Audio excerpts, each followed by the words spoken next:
Fraud in this country is exploding, costing Canadians at least $416 million last year alone.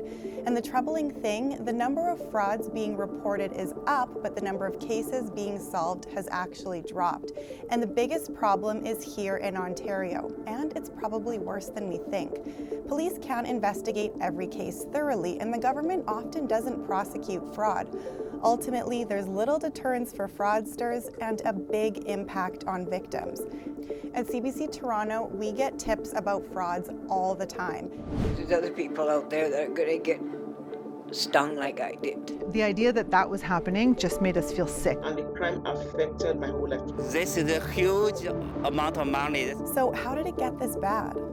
People in Ontario report fraud more than any other province. It also lost the most money to fraud last year, more than $213 million, which is 50% higher than the year before and accounts for more than half of the country's fraud losses, which is pretty scary when you consider only about 5 to 10% of cases actually get reported. And as much as you think it could never happen to you, anyone can be a victim of fraud.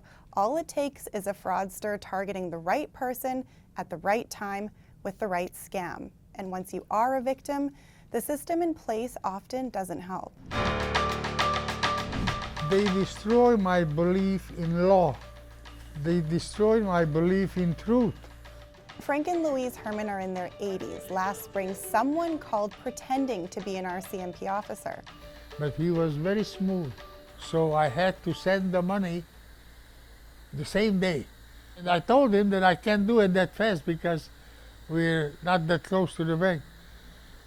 Being an RCMP, he says, you have a TD bank 250 yards from you. The Hermans say the fraudsters hacked their account and secretly took money from a line of credit they didn't even know was there and moved the money into their checking account, then tricked them into wiring more than $200,000 to the UK before realizing it was all a scam. Would you not believe a person like that, who talks to you like that he is an RCMP? All my life, I believe in law. We hereby demand payment, the full amount. Now the bank is threatening to foreclose on their condo if they don't pay off the home equity line of credit, which keeps collecting interest. TD Bank says the right protection processes and policies were followed. The Hermans have pleaded with TD, but the bank won't budge. They tried police and say an officer looked through their computer, but the investigation stopped there. The officer told us to hire a good lawyer. There's nothing they can do because they couldn't find anything. The Hermans can't afford to pay the bank and are hoping a civil court can help them, but lawyers cost money. We spoke with other victims who also feel like the system let them down, and the numbers seem to back them up. In 2021, more than 51,000 fraud cases were reported. Police only identified suspects in about 6,900. And when charges were laid, more than half of the time the case ended up being thrown out by Crown prosecutors. So why is all of this happening?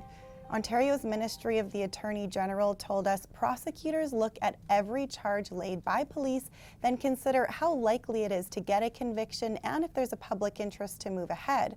We also asked a lot of people, current and former fraud investigators, lawyers, government agencies, victim advocates, and academics. They say it's a combination of issues, a big part being resources, time and money, or lack thereof. There are many $1 million plus frauds that are simply not being investigated because of the resource issues. The government can only spend so much. On the other hand, it's also become that much more difficult to investigate and prosecute, so more resources are required all the time.